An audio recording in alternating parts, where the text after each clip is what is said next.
Hello and welcome to DSTE Presents. I don't think I've ever introduced it like that before, but DSTE Presents Game of Thrones, where we're basically recapping the seventh season, of Game of Thrones. We're up to the second to last episode, which is called Beyond the Wall. Right.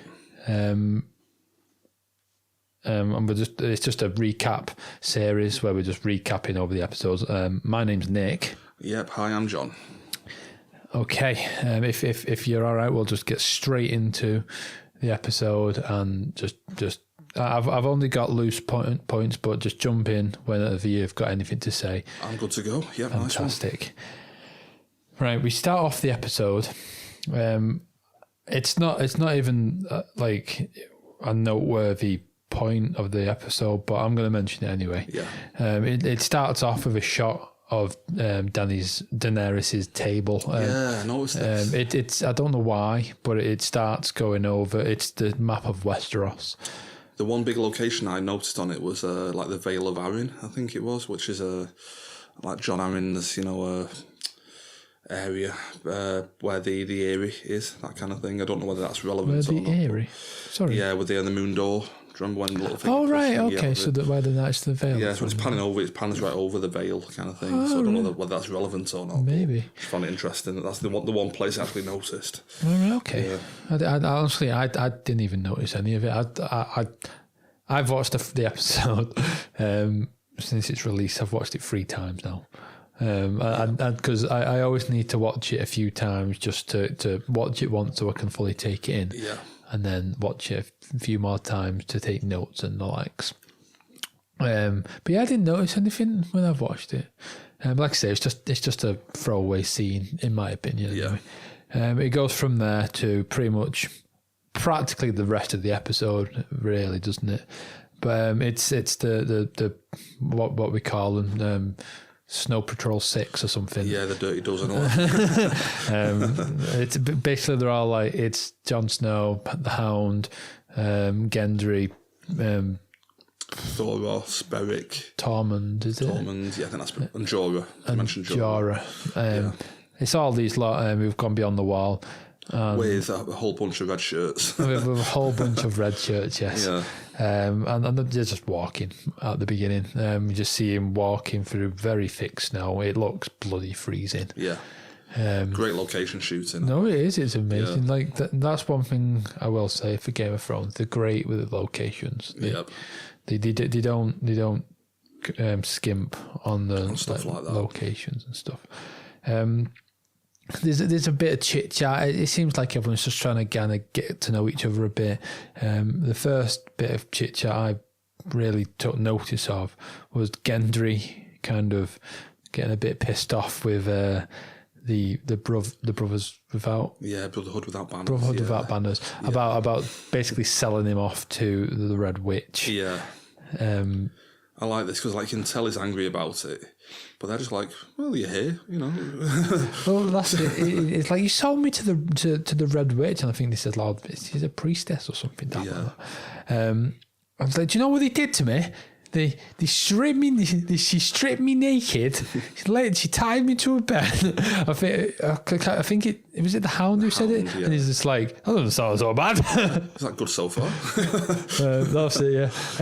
And then it's like, was she naked? I think she was, Yeah, and Gendry's just fuming, and he's like, "That's not the point." I was like, she put leeches on me. Oh, she needed your blood. I know that. He's still pretty pissed off with them for that though. But they're all just joking about it. And then I think the Hound basically is like, stop your whinging. Yeah. This one died 6 times and you don't hear him whinging. Yeah, it's like his definition of whinging is like, stop whinging. It's like, I'm not. It's like, well, your mouth's opening and it's making noise, so you're whinging. I love that. There's a bit more. Next bit I seen was, well, I've took note of anyway, was Jon Snow trying to give Jorah the sword back that Jorah's father gave him back. I think it was season 1 he gave it him, but I'm not 100% on that. No, I think you're right. I think it was. Yeah. So he tried to give it back to Jorah, saying, "This is basically, you have the right to this sword kind of thing. Your father took the bear. I can't remember what he called it. What's it called at the end? The pommel. Pommel. Yeah. He swapped the bear pommel for a wolf, but like it's yours. It's still your sword kind of thing. Yeah. Jorah straight up denies. Well, doesn't deny. He basically says, "No, it's yours. This is like I gave up my right to that sword a long time ago. Yeah. It's yours now. Keep it," kind of thing. More walking. Just one other bit on that. I don't know if this is the point where they mention it, but there's a little Ned Stark conversation comes. Is it later on or is it that bit? Jorah and Jon are saying about Ned. Oh, it's that bit, yes. I just like that. I love any callbacks to Ned when people are just reminiscing about it. It's just before the he offers him the sword, but they're talking, and I think Jon says like, "Yo, your father was a great man," and Jorah's like he's talking about how Ned wanted to kill him. Saying like your father was a great man as well, but he wanted me dead, kind of thing. And at the time, I hated him, but he was right, of course. Yeah. I think Jon actually said, "I'm glad he didn't catch you." Yeah, they have a little laugh about it, don't they? Yeah. Like I say, I feel like it's just like they're trying to build relationships while they're walking, kind of thing. Yeah, I mean, any mention of Ned Stark will win me over. I love all the little callbacks and stuff. Yeah, I mean, he could still come back. No, he won't. He could be the Night King. Oh God. Anyway, that's the end of that gang for now. It's not that long of a scene, to be fair, but basically goes to Arya stood on the balcony in Winterfell, and Sansa approaches, and she's talking about how Ned, another callback to Ned, how he would watch Arya, was it trying to fire the bow and arrow or something, and she'd look up and he'd just be like clapping in a very slow. Oh, it seemed very sarcastic the way she did it. It's like, yeah, fucking well done. But I'm sure that's not the way it was meant. But she's talking about this, and then I can't remember how she turns it around, but she basically confronts Sansa at the end of this, saying like, you helped the Lannisters kill him. I think that's how it went, actually, when now he's dead with your help. Yeah. I'll be honest, I don't get where this is going at all. I don't get any of this, really, but... What I'll do, I'll leave it until the next scene, because there's only 2 scenes of Arya, but I've got a theory as to what's happening with the Arya and Sansa bit. That's what I'm hoping you can shed some light on that for me, because I'm a bit bemused as to where that's going, kind of thing. But like I say, Arya basically confronts her about that letter anyway. She reads it out, and they have a bit of a confrontation. Like, Sansa's like, you should be on your knees thanking me. You wouldn't be in Winterfell right now if it weren't for me. The Knights of the Vale are here because of me. Jon lost the Battle of the Bastards, blah, blah, blah, blah, blah. I mean, I've got to admit, I'm on Sansa's side with all of this. The Arya thing, she just feels like she's approaching it like really childishly to me. She mentions about the letter, and Sansa's like, I was being held at like, at sword points or whatever to do it, kind of thing. Right. Yeah, and just one of the bit there, like, that I really like, where Sansa says to Arya, you couldn't survive the stuff I've been through, and I kind of agree with her. Like it's all well and good being made blind by that little faceless man and what. You say like you think she's been very childish. I'll get into it on the next scene, because there is another scene with the two of them later on. I'll get into it then. Yeah. But I think my theory could kind of help with that. Yeah. With that her being childish thing. But just on that confrontation, like the whole thing of like you couldn't survive what I've been through, I do agree with Sansa, because while Arya was off playing swords with a faceless man, she was getting raped every night by Ramsay Bolton, Very true. Yeah. Very true. I think I'd take the faceless man. I do feel as though that, I mean, I might be wrong, but I feel like Arya wouldn't have even allowed herself to have done. You say she's like, Sansa's right, she wouldn't have survived it, but I think she would have survived it, because she wouldn't have never let it happen to herself. I think she's always been the stronger of the two of them. So, but as for the rest of it, as for like Arya being a bit childish with it, I I'll come back to that later on. I've got a theory which could kind of help with all that. Cool. We go from that to back to the Snow Patrol 6, whatever we're calling them. I don't know how many there's there, to be honest. They're walking through the snow again, and there's another bit of friendship building, I guess, and it's the Hound and Tormund. Yeah. And I mean, I say friendship building, but it's just funny, to be honest. Yeah. Because oh God, I think like Tormund's trying to talk to the Hound, and he's just having none of it. He doesn't give a shit. Yeah. And Tormund's like, oh, would you have a problem with wildlings or something? And he says, oh, it's not wildlings I have a problem with, it's fucking gingers. Yeah. I love that. And Tormund's like, oh, ginger people are beautiful. They've been kissed by fire, just like you. Yeah, I think he meant it as a compliment, but the Hound. Yeah. Fucking. Yeah. But it's quite good. Yeah. And they kind of get on to like people who are waiting for them or something like that. Yeah. And basically Tormund says, oh, I'm waiting for this big beautiful beast of a woman with blonde hair, and Hound instantly thinks, Brienne of Tarth, you're with Brienne of Tarth. I think at first does he say something like, does she look at you and you feel like she wants to tear your flesh from your bones or something? And Tom's like, oh, you know her? Yeah. It's so good. And I think Tormund basically ends it saying like, oh, I want to make babies with her. Can you imagine the beasts, the monsters that would make? They'd take over the world, they would. It's amazing. I love them too when they're interacting.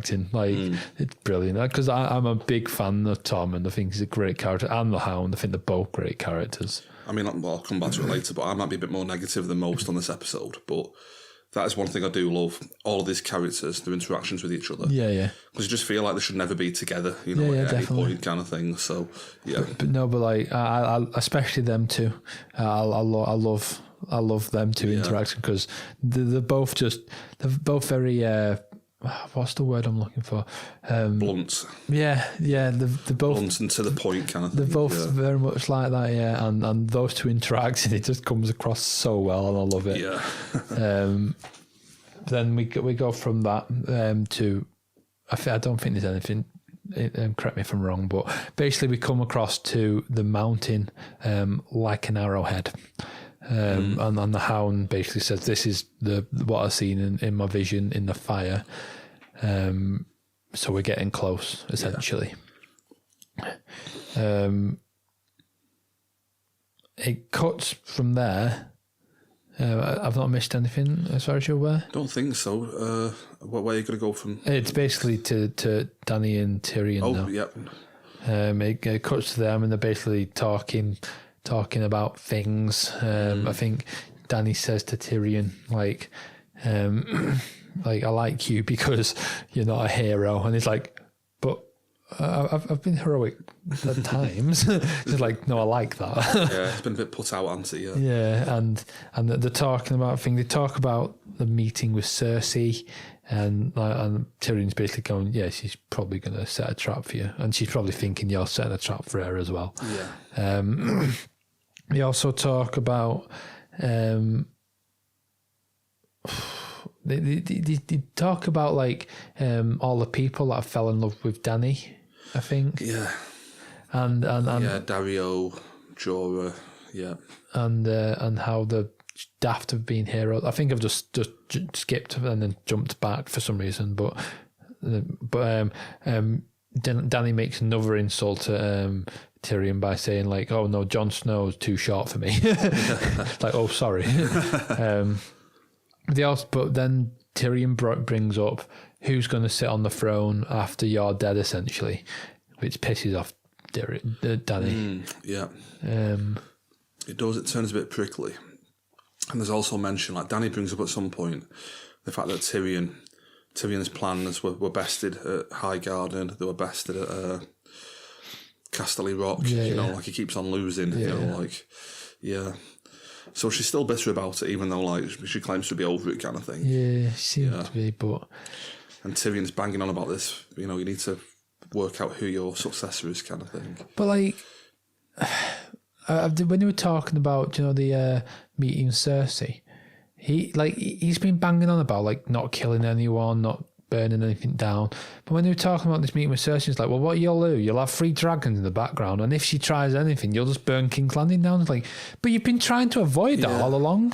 It doesn't seem right. Like, and then it goes from that to saying like, when you're in battle, one of those arrows could take you out, kind of thing, you know. And it's like, well, what do you want? I know, yeah, that's what I mean. I don't quite understand it. I've got to admit, this whole thing about the succession of the throne if she dies, it's come out of nowhere for me. Why is Tyrion even thinking about her dying, kind of thing? You know what I mean? I feel like it's kind of setting some up. That's what I mean. It just feels like the plot needs it, kind of thing. So that's what I mean. Yeah. I guess we'll find out. It'll be quite convenient when they find out Jon Snow's a Targaryen. It's like, oh, there you go. There you go. There's your next in line. It's just a little scene. I don't know what the point of it was, apart from she's still a bit bitter. He still wants her to stop being mad, as he seems to think. We go from there though back to the Icelandic FBI. I don't know what we're calling it. I don't know what that was. Icelandic FBI does have a ring to it. I was trying to think of something that's clever, and that's all I came up with. But that lot, they're all back in the snow, obviously, and one of the red shirts goes ahead. Well, far ahead for some reason, and I don't think I saw it. What I saw was a shadow of a wolf. It didn't look that big to me, but they're saying it's a bloody bear. Bears have blue eyes and all this jazz. I thought I thought it was a man on all fours at first, crawling about or something. But basically, the red shirt comes running back, and there's a lovely shot of a bear just ripping him apart, essentially. Yeah.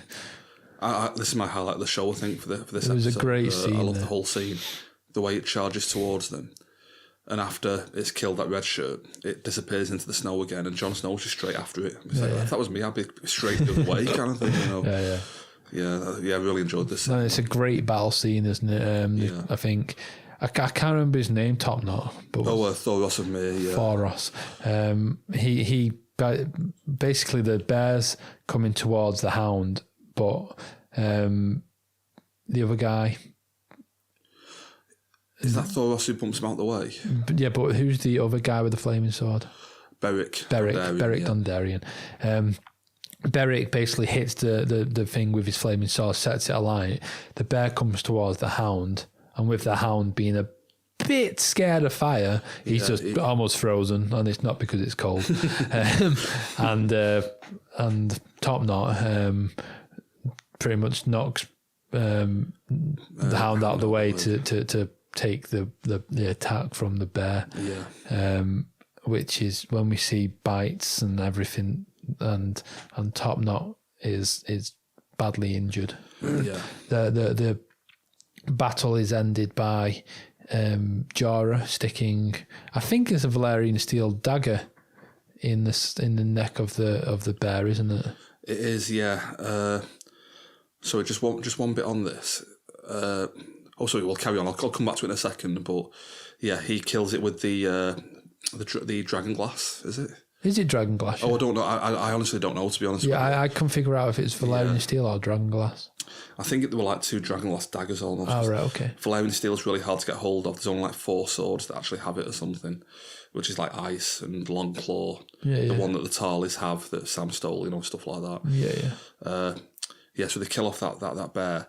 But I just mentioned the Thoros thing. I forgot to mention it earlier. One little conversation he had with Jorah. And Jorah's saying to him, like, you know, I remember when we stormed Pike and you were the first through the breach with your flaming swords. Like the Greyjoys thought you were a god. And he was like, I thought you were the bravest man I've ever seen. He's like, no, not the bravest, just the drunkest. I just really like that. I think he asks him a question at another point as well. Before he gets to that, he says like... Oh, sorry, I think that might have actually come after this point, 'cause it was after he's wounded, wasn't it? Oh, was it? I think maybe. Oh, sorry, I think I'm out of sequence there, but yeah, sorry about that, yeah. But on what you're saying anyway, he asks him, he says like, what, he says like, how did you manage to get that bridge or something like that in that war? And he says, oh, honestly, if I don't remember that. I was that drunk, I don't remember, kind of thing. I thought that was quite funny. That was good. Yeah, we have the little bear fight scene anyway. And okay, this is another scene. So just one last thing on that point as well. Did you get the impression that Thoros was mortally wounded after that battle? Because at first I thought there's no way he's going to survive this. He's getting mauled by a bear. But he was walking and stuff afterwards. So I was thinking, like, oh, it wasn't that bad. Yeah, sorry, I should have actually mentioned this. What he does is he gets bitten by this bear, doesn't he? And he takes a massive gulp of alcohol for the flaming sword, Beric to like stick the flaming sword on his wound to basically to sort of cauterize it, kind of thing. He's basically walking. He's fine after that, isn't he? Seems okay for a bit. He seems okay anyway. We go from that to back to Sansa. She's basically in hysterics by the looks of it, with Littlefinger. Basically saying, how the hell has Arya got all of that letter? And Littlefinger's like, I don't know. But like she's in hysterics. She's like, if the Lords of the North like find out about this after knowing already that I've married fucking 2 of the enemy, like they're never staying. Jon's going to come back to no army at all, kind of thing. And that's pretty much the scene. It's like I think Littlefinger says like, well, try getting Brienne involved, like, because she'll stop if like she thinks one of you 2 sisters are like are gonna hurt the other one or something. Yeah. It's just a little scene. I don't know if there's much point to it apart from to tell us. It's interesting about the Brienne thing because we'll come back to that later on, won't we? Yeah, we will. Yeah. We'll get to that. Like. I'll get. That's not the scene I was on about before. I'll get to my theory at the other scene. We cut then again back to the Frozen 5. Frozen 5. Frozen 5. Yeah. Might be more than 5, but to the Frozen 5, and they're basically.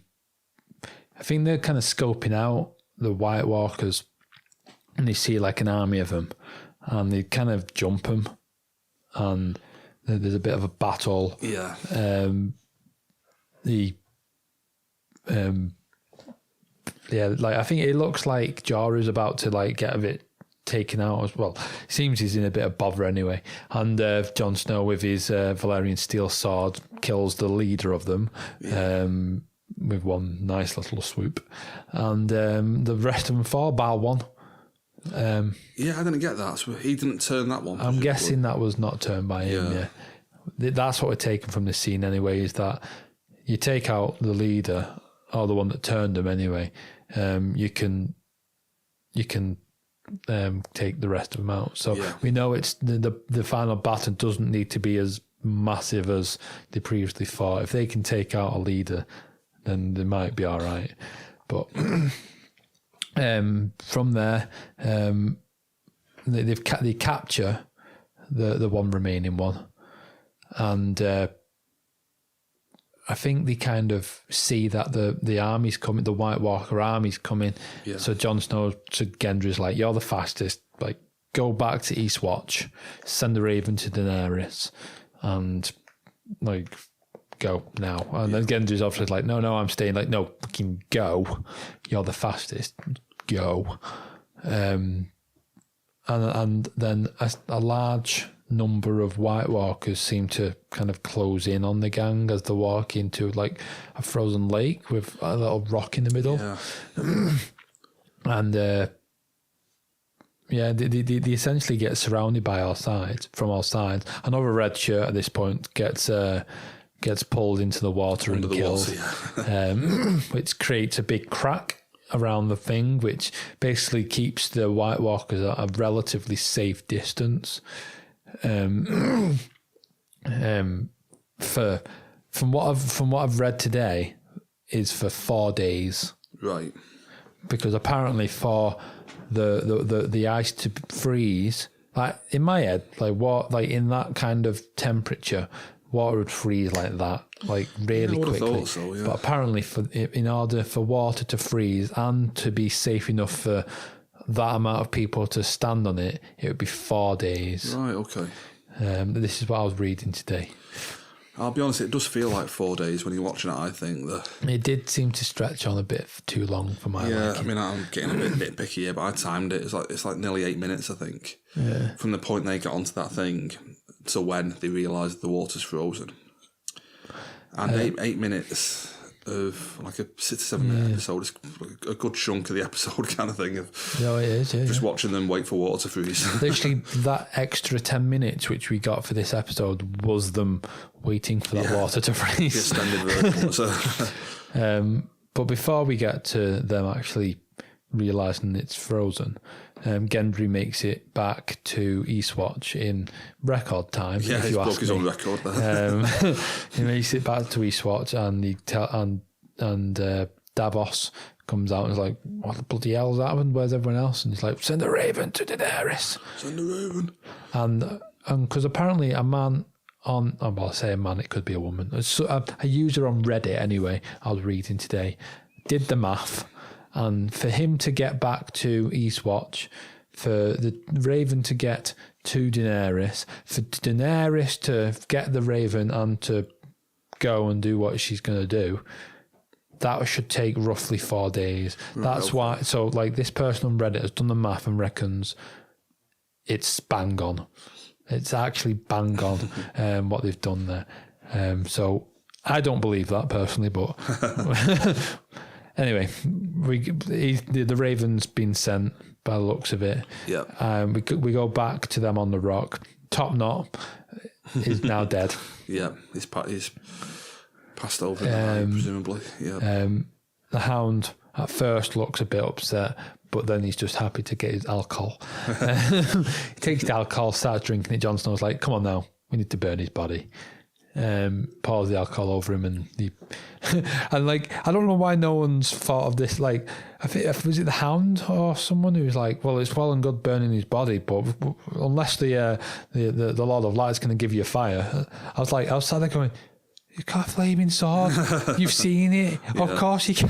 You know what's going to happen." But yeah, that's what happens. He lights a flaming sword and lights Top Knot on fire.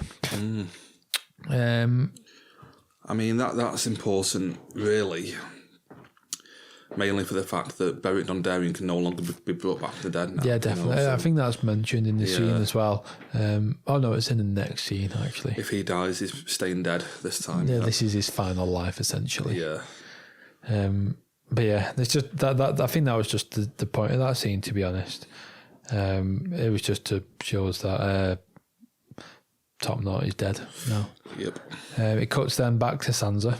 I forgot it actually cut back to them so many times in the episode, if I'm honest with you. But cuts back to Sansa, where she's handed an invitation to King's Landing. She basically straight up says, "I'm not going," and to Brienne this is, and says, "You're going in instead. I'm not going. If they want another Stark as a captive kind of thing, they can fuck off." And Brienne, you're going. Essentially, that's pretty much the whole point of this scene. I don't get the logic of that after in the last scene. Like, as he mentioned, Littlefinger's mentioning Brienne, as being the one to keep them both at bay kind of thing, and she's like, "No, Brienne, off you go." Unless, like, what Sansa took from this is not that she can get Brienne to protect her, but that she can get rid of Brienne so that she's not protecting Arya. Maybe. I'm not sure. Yeah, as a power play, maybe. Maybe. Like I say, I've got a theory as to Arya having something of similar. Yeah. So we'll get back to that. We cut then to Daenerys, and she's getting on Drogon, and Tyrion, being Tyrion, is like, no, you shouldn't do it. Let them all die. Yeah. Let them all die. Like Tyrion in this season, he's just, don't do this, don't do that, don't kill anyone. No, I know, yeah. It's like, I don't like it, mate. yeah, I don't. It's like, what He used to be like such a good character, and now all he cares. I mean, he's never really cared for killing people, but he's so focused on not having anyone killed, even though he killed his own father, he killed the woman he loved, and now all of a sudden he doesn't want absolutely anyone to die. It seems weird to the point that he's making like accusations of Dany being the Mad Queen and stuff. It's like, no, get a bit carried away. But in that scene, she gets on the dragon, on Drogon, and starts flying off. And the other two follow, and I can't figure this out, because I'm sure they didn't ever do anything she told them to. Yeah. Ever. They've like literally, she locked them in a dungeon with chains around their necks for that very reason. So, like, unless what they're trying to say is because they've been locked away for that long, it's almost a punishment. It's almost taught them a lesson to just do what she says. Because I know, like, they have started kind of helping burn down ships and stuff since they've been let out. But I mean, more for me, what I don't get is, like, you don't take the other two into a massive battle that you enter in, like, in episode 4.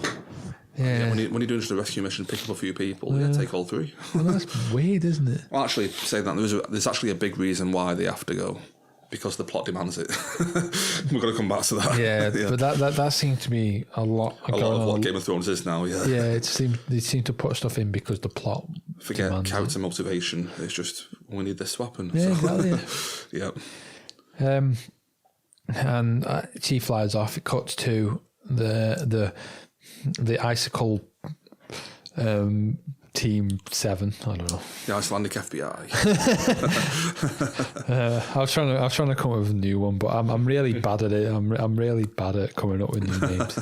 But the gang anyway. They're there. The Hound seems to be getting antsy. He kicks the White Walker they have captive, and then he starts chucking rocks at the White Walkers. Yeah. He throws one at one, basically breaks his face. Can I just jump in there? I mean, I'm a bit of an NFL fan. The Hound should be playing quarterback for an NFL team. If he can hurl a stone like this and hit a White Walker in the face, it's like, yeah, go and play for the 49ers. They could do with a quarterback like him. He's thrown about 100 yards. Yeah, hits him square in the face. Square in the face. Knocks his jaw off. And he picks up a bigger rock, which obviously you can't throw quite as far. Yeah. And this is when they realise that the ice is frozen over. Not only do they realise, though, because the rock slides perfectly over the ice, the White Walker also realises it and just decides to walk over and give him an attack. How do you feel about... I mean, it's hard to do, I suppose, but it looks so goofy to me when you see a White Walker walking with bony legs and just massive boots on. It looks like... It does look mad, doesn't it? Like goofy, like, yeah, I can't explain it, but I know what they're going for, but yeah, I don't know what it is. It's definitely not scary, I'll put it that way. No, yeah, true. But basically what happens there is the entirety of the White Walker army close in on their little rock. Yeah. There's a lot going on. The Hound is attacking them with Gendry's hammer, which they took off him before he ran off. Yeah. And I think he smacks one across the face, and that same one which he threw the rock at comes at him. So he smashes the ice with it and makes him fall down, doesn't he? Yeah. That's quite interesting. Creating a hole there. I can't think of any like great bits apart from the bit with Tormund, where he gets in a spot of bother. He's fighting him, he's getting a bit of attacked, but then like I think Jon Snow's like fall back, and that's just Lord of the Rings again for me. I've said it in so many episodes. It's just this is just Lord of the Rings, this show. He shouts fall back. Everyone falls back, but Tormund kind of gets caught up with a load of them. Gets pulled down, and he gets pulled into that little hole the Hound created. And he's screaming for help, and he just can't get out. And I don't know why no one's seen him earlier. Like I was thinking this. They're about as far from me to you, and still they let him stay there for a good solid 30 seconds. I'm like, what are you doing? You just go and help him. But eventually the Hound takes out some of the White Walkers, and helps him up to his feet, and he's safe. Got a pretty mad head wound, Nancy, by the look of it. He got a good smack in the head. Yeah. But I don't think there's one little cool shot in this bit before that bit where you have like the camera's panning back from Jorah taking a couple out to Jon Snow takes a few out, and the camera's just panning back and forth in one single take between about 5 characters just fighting. I quite like that. That was quite that was quite cool. I quite enjoyed the fight scene as a whole, to be honest. Yeah. It does feel very Lord of the Ringsy. I mentioned in work before, like in the Fellowship of the Ring, when Aragorn faces down the Uruk-hai, and there's about like 10 million of them, and he's just there with his sword. He's fine, just takes them all on. And there's just like does feel a bit like taking that, them all out. I know what you mean. But like the fighting for a bit, and then another red shirt at this point dies. He gets kind of dragged down into like a load of White Walkers, and just ripped off the back of that like weird little thing they're on. Gets ripped apart by the looks of it. Blood splatters everywhere, and Jon Snow's looking down like as if he's just lost a dear friend. He's not. We know he's not. He's like, oh no, Bob, not Bob. And this is where Dany comes in and saves the day. And just as hope seems to have been lost, the most predictable thing in the world happens, and Dany flies in. She just turns a load of them into dust. Just takes loads of them out. She's flying around with all the dragons. The Night King tries taking out Drogon, misses, I think. Oh really? I didn't notice that. I only thought he threw 2. I think the first one was sent at Drogon and was missed. Oh no, I think the first one hit the other. Was the first one hit? Sorry, took him down, and then on the way out when they were my bad. No, that's my bad. That's my bad. I'm not. Don't quote. I only watched it once. I think you're correct. I've watched it 3 times, but I think you're correct. Like you say, the Night King takes one of his spears, throws it with pinpoint accuracy. Yeah, I mean, can we talk about that? I mean, go on. Again, I'm being super picky here, but you get problems in shows like this where you make people like overpowered and stuff.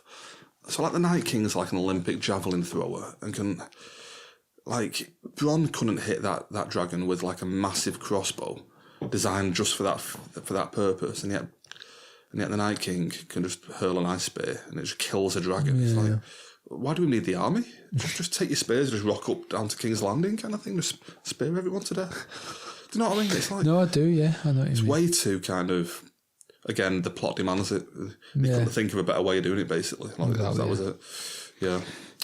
So I'm a bit, like, I think now this final battle next season could devolve into, like, it's going to be Bronn on his crossbow shooting at the ice dragon, and it's going to be the Night King throwing javelin as the other 2 dragons. That's all it'll be, just them 2 on the battlefield.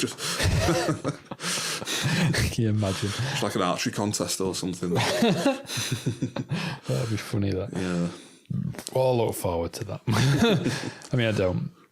I think I said it. I mean, I'll get to ratings before. Like, I've rated it fairly highly this season, but it's been somewhat of a disappointment to me this season. Like compared to other seasons, it feels like they're just putting things in just to, like you say, they're just to bring the plot where they wanted to go. Exactly, and it just doesn't seem right. I can't get behind it. I'll be honest, I think I'm on the same page with you on that one, to be honest. It's been a bit of a letdown this season. Like. We never know, the finale might make up for it. But. I'm hoping so. I mean, we'll get to that.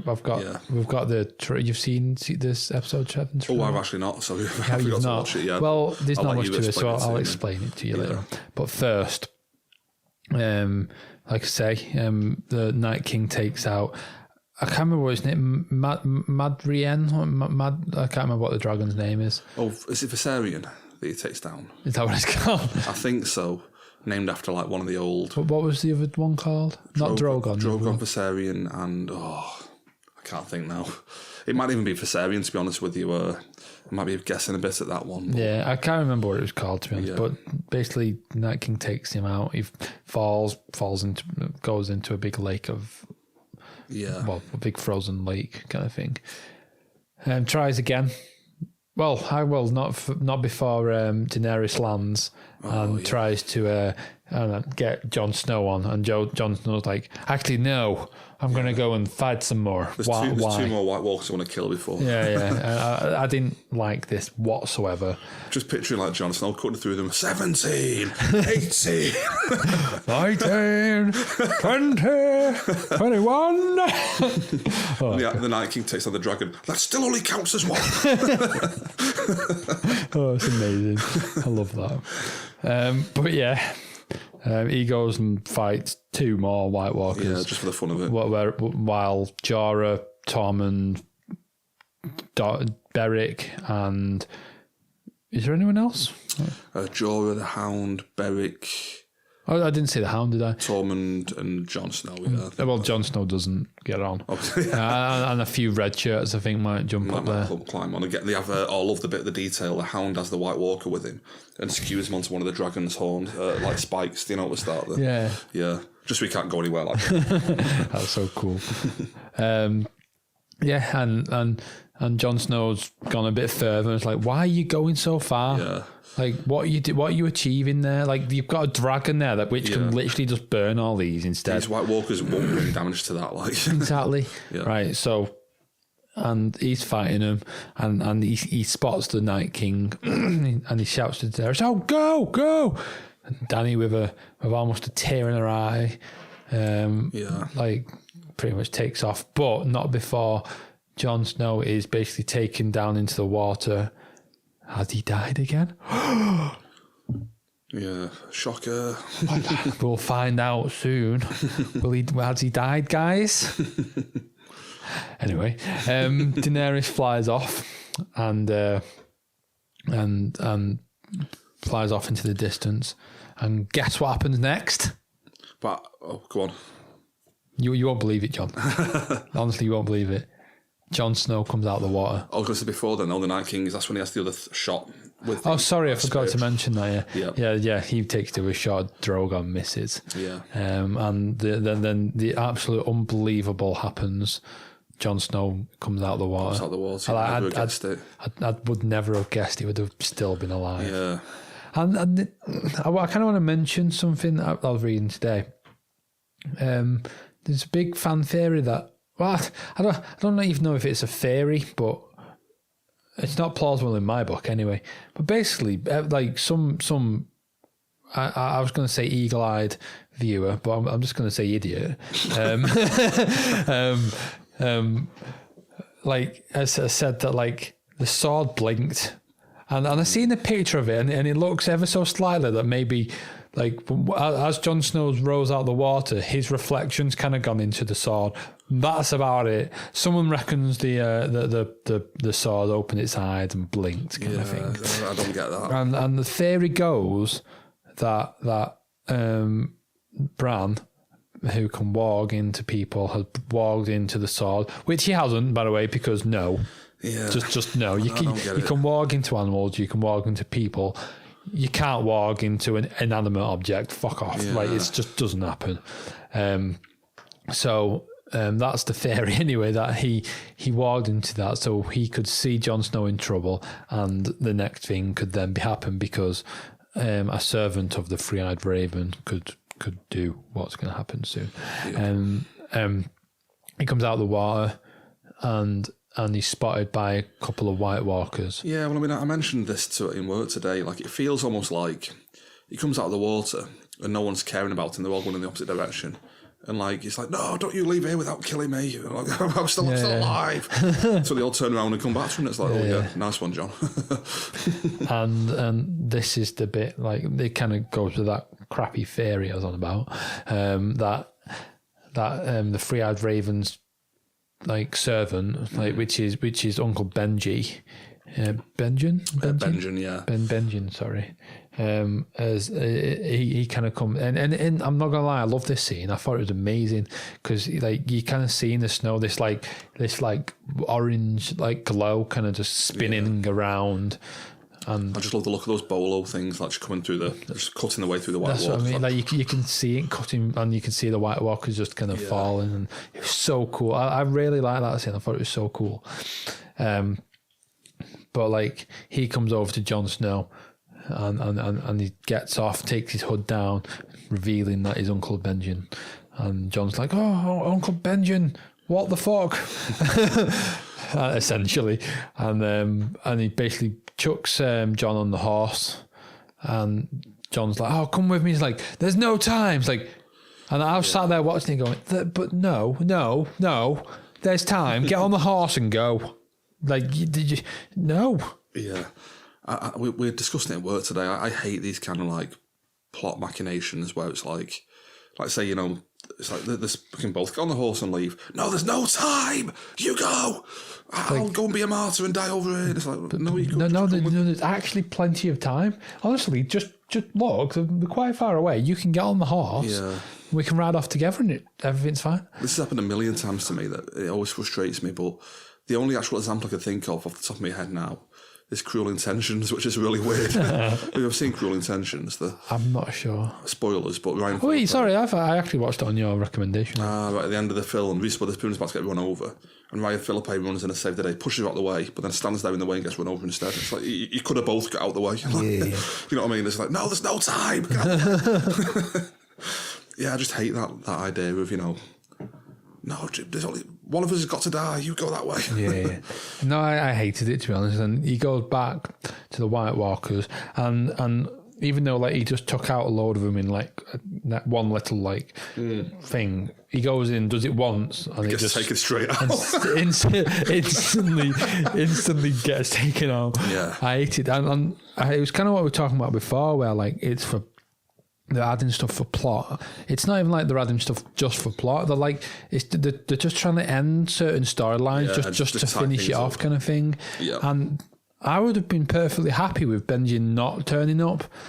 I mean, I really like that scene, so I'm really happy that happened. But if he just kind of came, saved Jon, rode him to Eastwatch, and then rode off, I would have been happy for that to have been there. I don't need him to die. I don't need to see an end to him.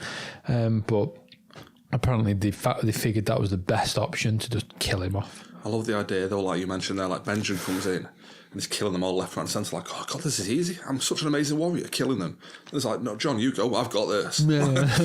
I'll take these guys out there. Like, it gets one person deeper, it's like, oh shit. Yeah, exactly. And instantly he's dead. Yeah. Hold on.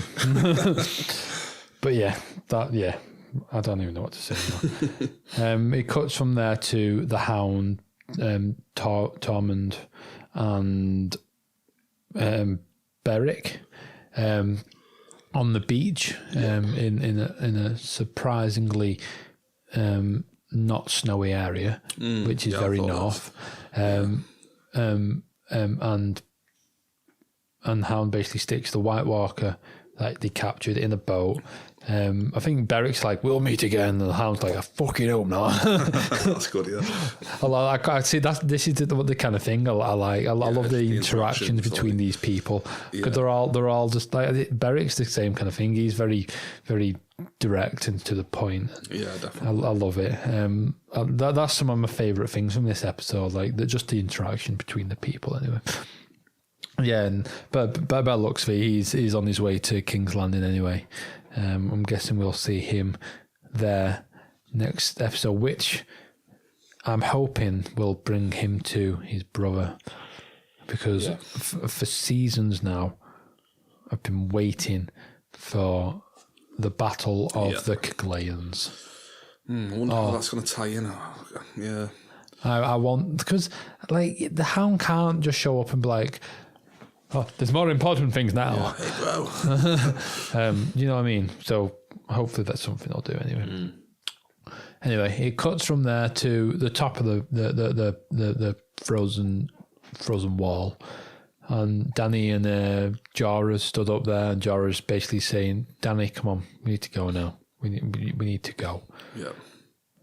And Danny's like, one more minute. Let's just one more minute. Yeah. And she's about to go, and again, predictability. Oh wait, who's that? Exactly, yeah. Exactly. And we see basically Jon coming through the trees, and Danny's kind of got a look of relief on her face, like, oh my God, I knew he'd make it. Yeah. Kind of thing. And yeah, it kind of cuts from there to a shot of the boat, Danny's boat, and then straight away to Jon being stripped off in a bed on the boat. Danny's watching him be stripped off, perv. And she sees he's got the wounds, which like she sees that he's got a wound like in his heart, to his heart, kind of thing. Yeah, which correlates with what she was told a while ago. So. Yeah, which she was told was a figure of speech, but obviously this is confirmed that it's not just a figure of speech. Yeah. And stripped off and left in bed to recover, essentially.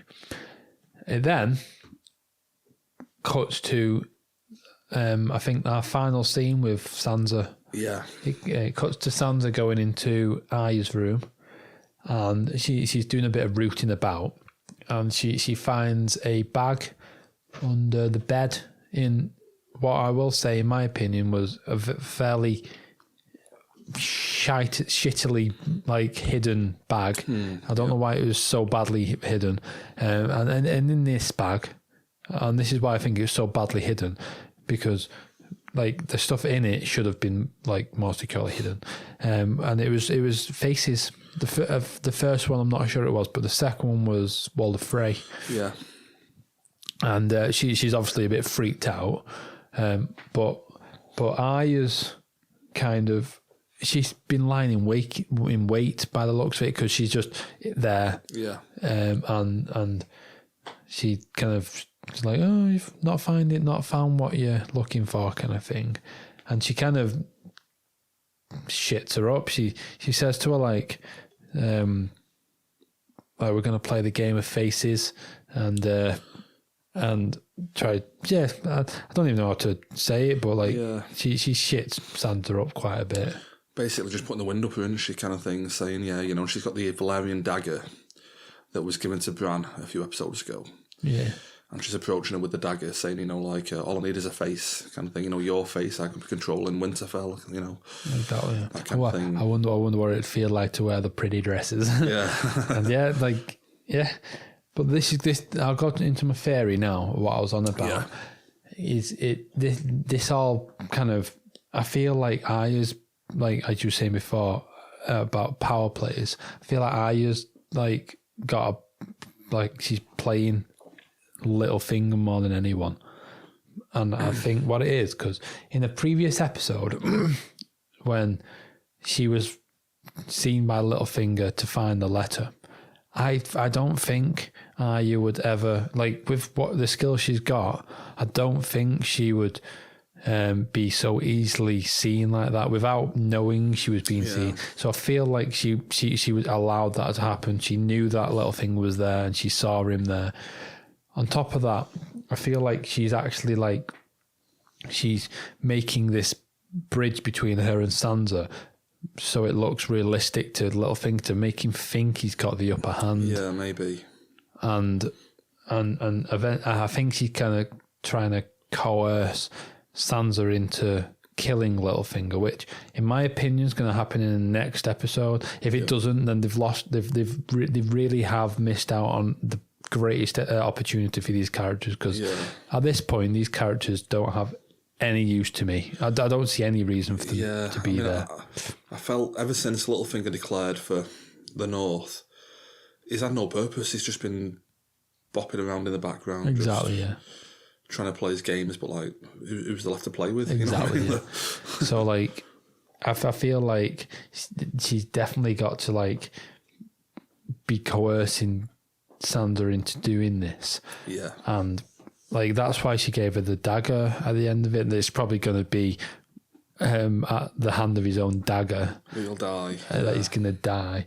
And, so my theory anyway is that, like, Aya, even though it looks like she's been a bit stupid in previous episodes, I don't think it's that way at all. Yeah. I think it's basically going to turn out to be she's been playing Littlefinger since the moment she realised he was at Winterfell.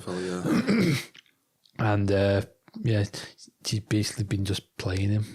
I hope that is the case, because if it's not, you know what I mean, it's going to be like, is Arya really that daft still? You know That's what I mean. I feel like they've missed such a great opportunity, like, for these characters, because, like I said before, like, I don't see any reason for, because Arya's going to be shit against White Walkers. She might be pretty badass now, but Needle won't do much against she's White going to be Walkers. shy, isn't she? Sansa's going to be crap. Littlefinger's going to be crap. So, like, they need to do something with these characters, which is just going to be, because, like, Sansa's, as per a previous scene, like, Sansa's not even going to King's Landing, so they're doing nothing. They've got, like, no purpose. All, like, as soon as Jon Snow comes, Sansa's not even going to be Lady of Winterfell anymore. She's just going to be another person.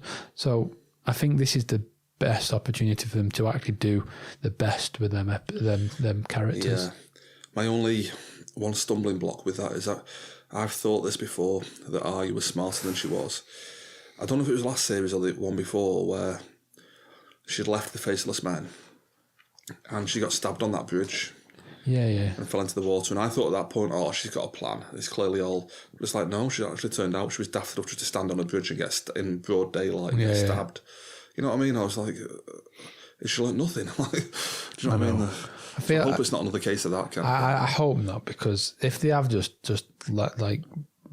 left this amazing opportunity to do something good, I'm not going to be happy with it, to be honest. And we've mentioned that with it being the finale next week, they've got to do something big. Someone has to die, kind of thing. Definitely.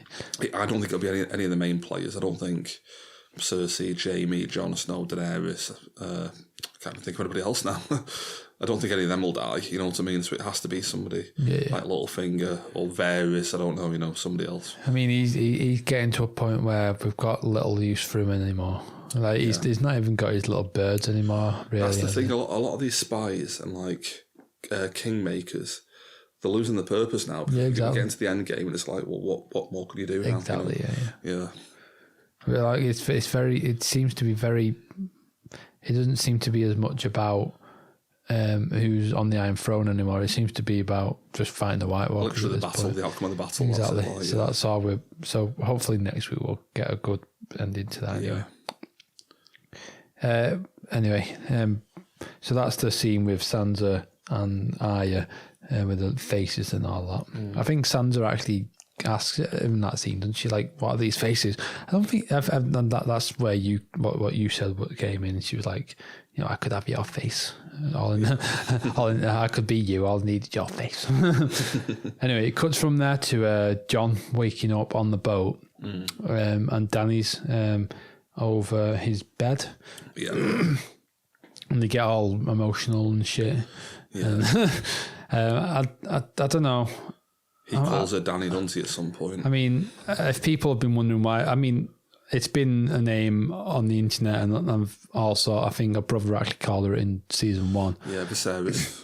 But, like, that's why I've been calling her Dany the entire episode, is because at the end of this episode, Jon actually called her Dany. Yeah.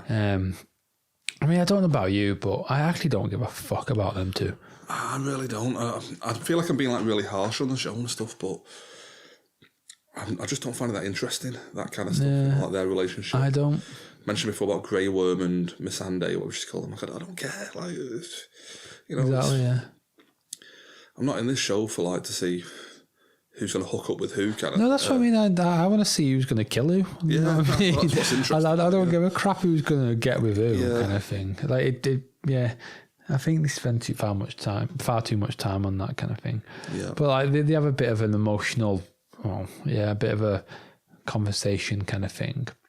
And like you say, John calls her Danny, and she kind of gets a bit miffed off. Like, who's the last person to come in? That was my brother.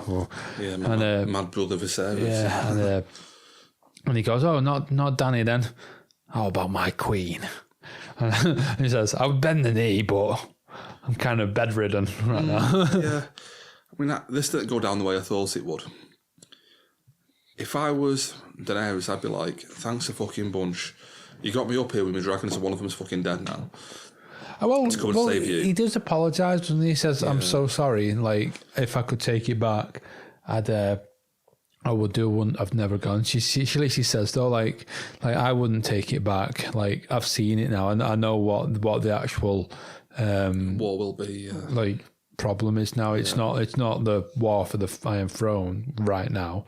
It's the White Walkers. That's the problem right now. If I was her, I'd be like, Marine is looking quite good right now. Actually, I might just sail back over to her. I know, yeah. Let this sort itself out when I'll come back in a year's time or something. Yeah, they just.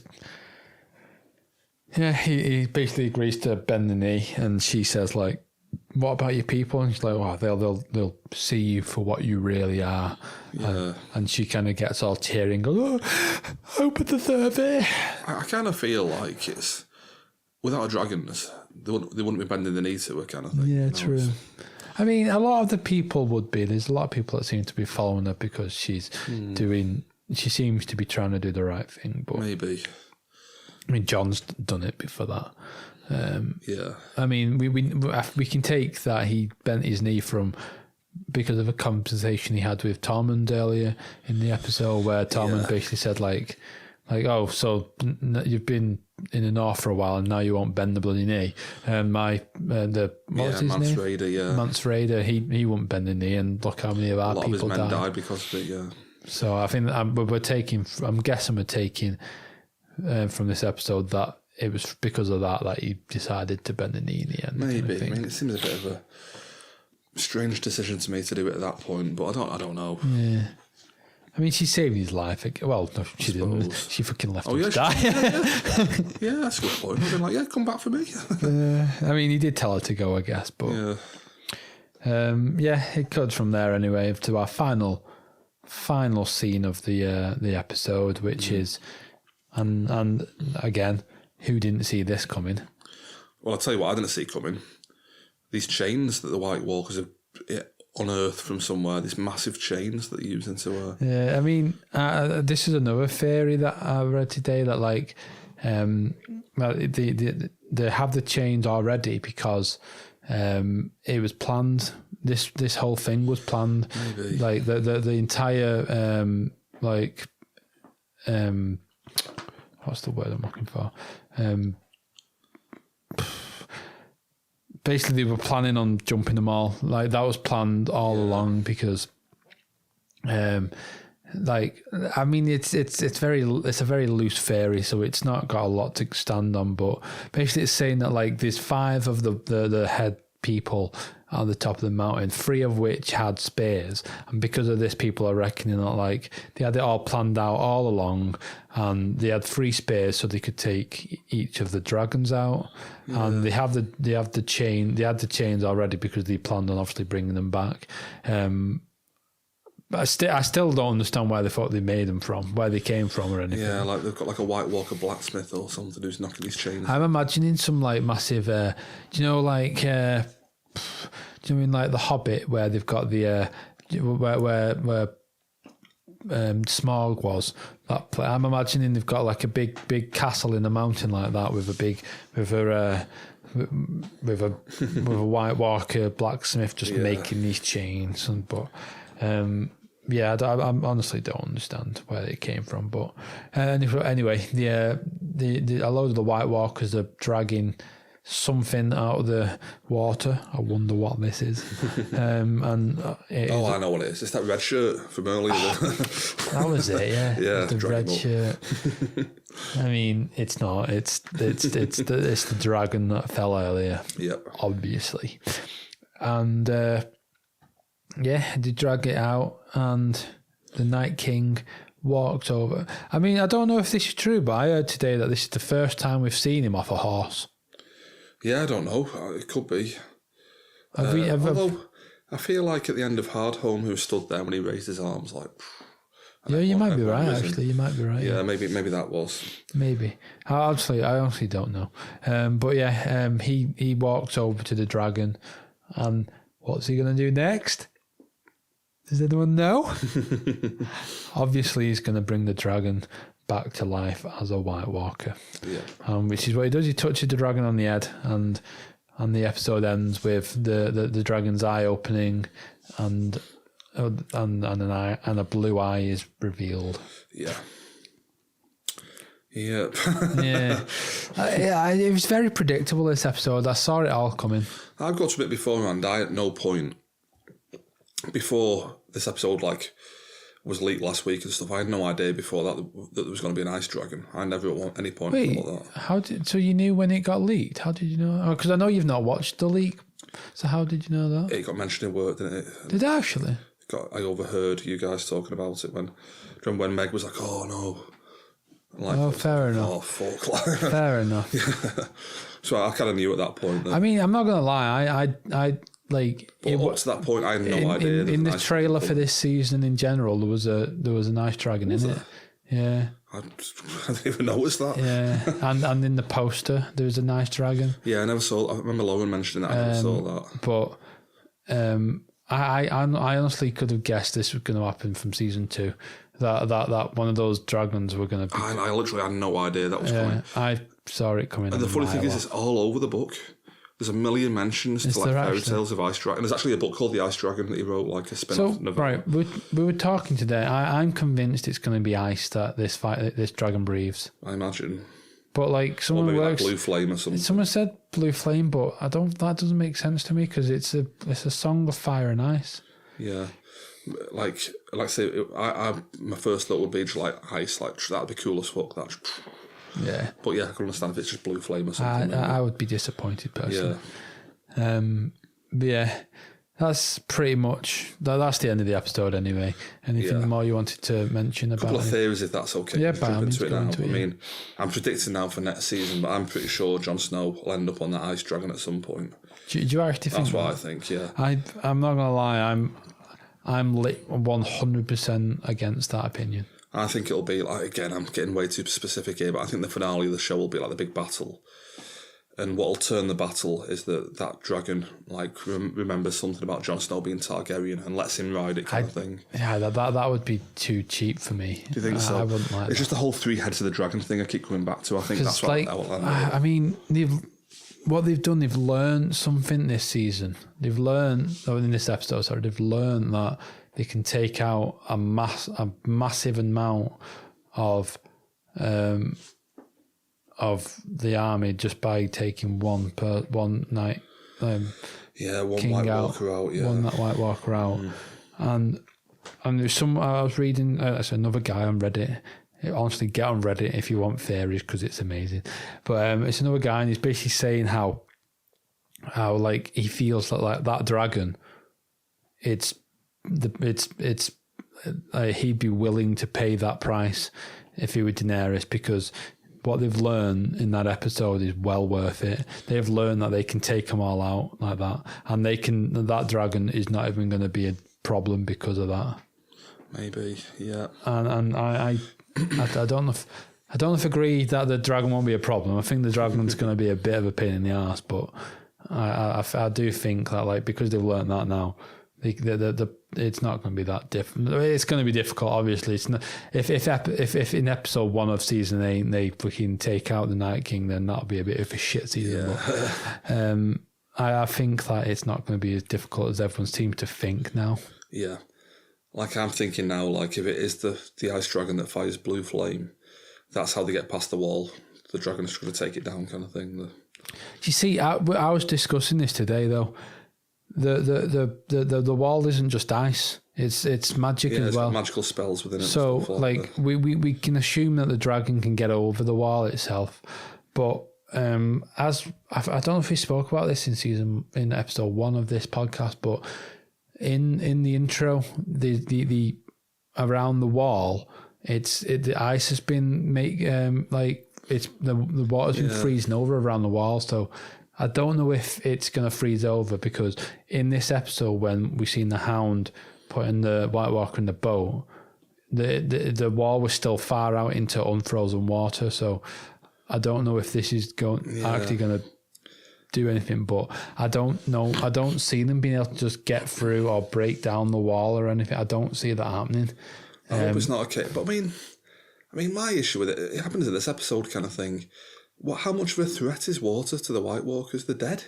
What are they afraid of? Like they're going to drown? I don't think it was, because when the Hound put that hole in the floor and some of them fell down, they came back out of the water and grabbed Tormund. Yeah, so it was the same ones. So when they're all waiting for the water to freeze, just walk through the water. What's the issue? I know, but I think they'd rather go and kill them instead of just fall into water, wouldn't they? Oh no, but literally before it's frozen, just walk in the water, come up with a little ridge through and just kill them. I know, but there wasn't a gap over there. Maybe. Yeah, but I'm thinking that with the ocean, just walk through the water on the side. Yeah, I guess, but... Do you know what I mean? I guess. But I guess they could just... Yeah, I mean, I guess we'll see. Yeah. I'm not sure how that's going to go anyway.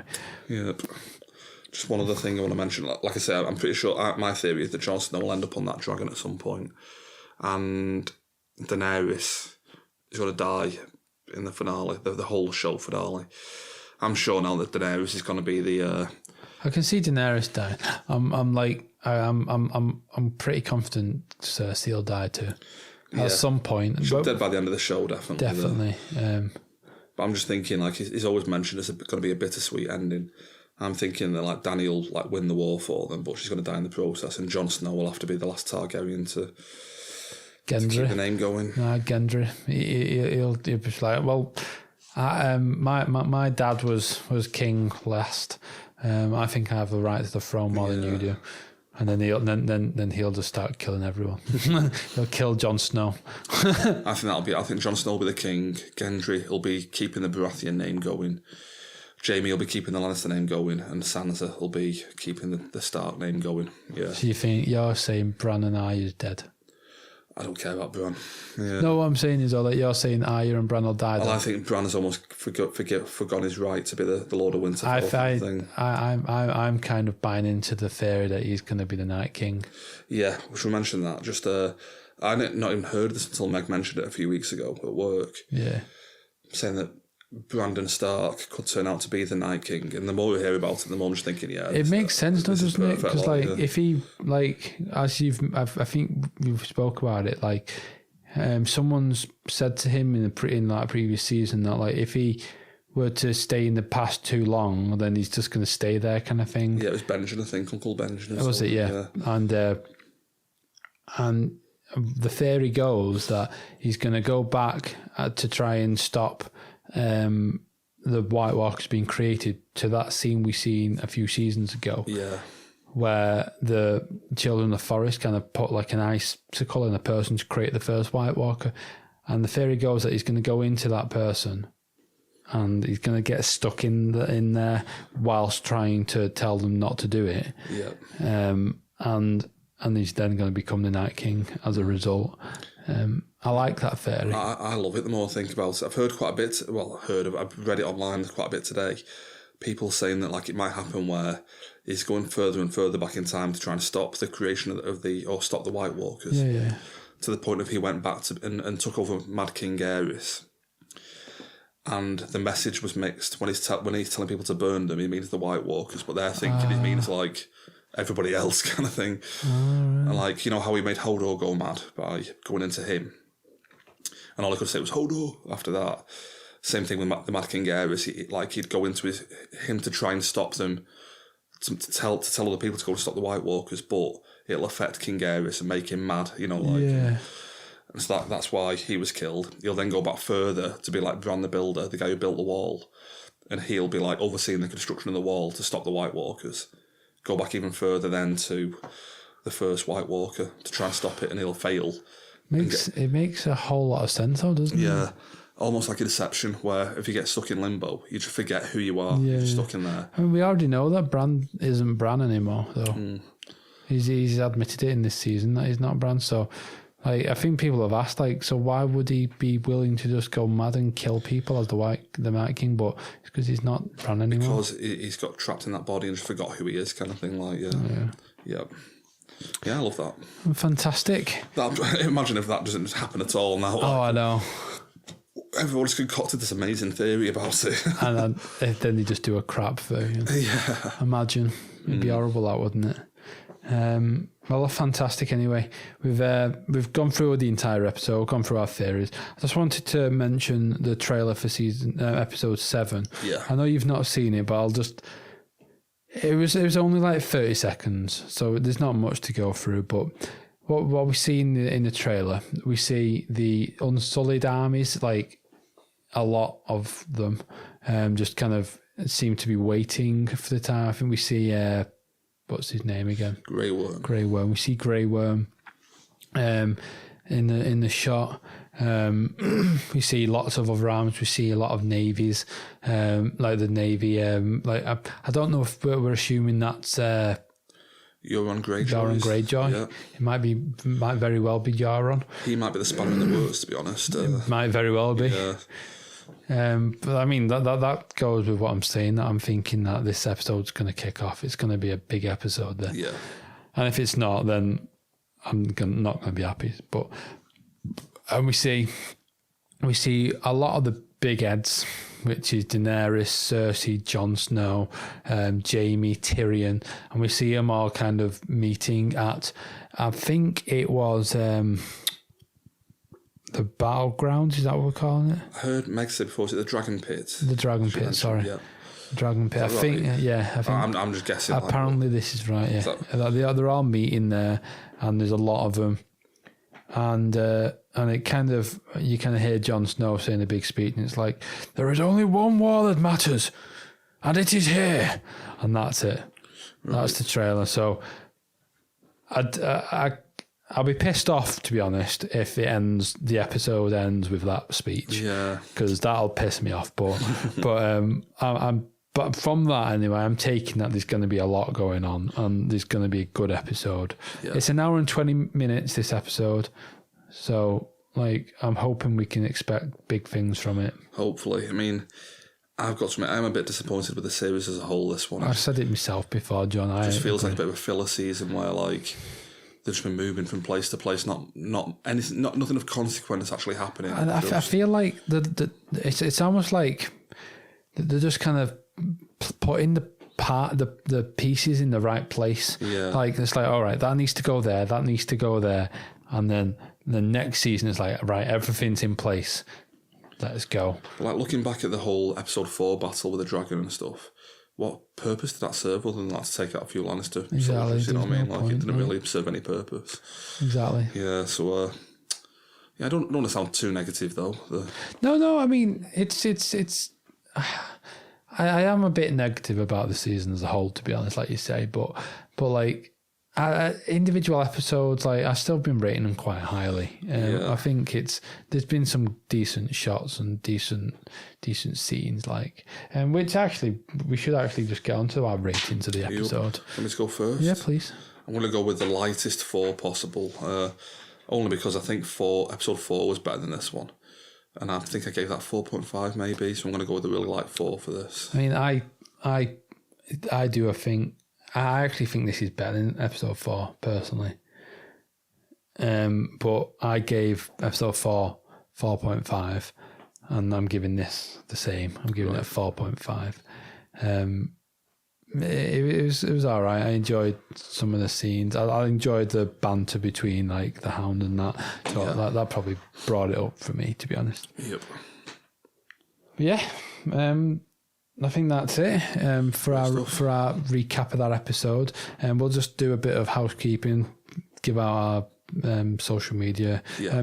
You go first with yours. Yeah, you can catch me at Taylor1980 on Twitter. I'm found at DSTE Nick. I was about to ask you to do the rest, but I'm sure you don't know. I don't. Our main Twitter's at DST Podcast. We have Facebook, which is for the tech savvy.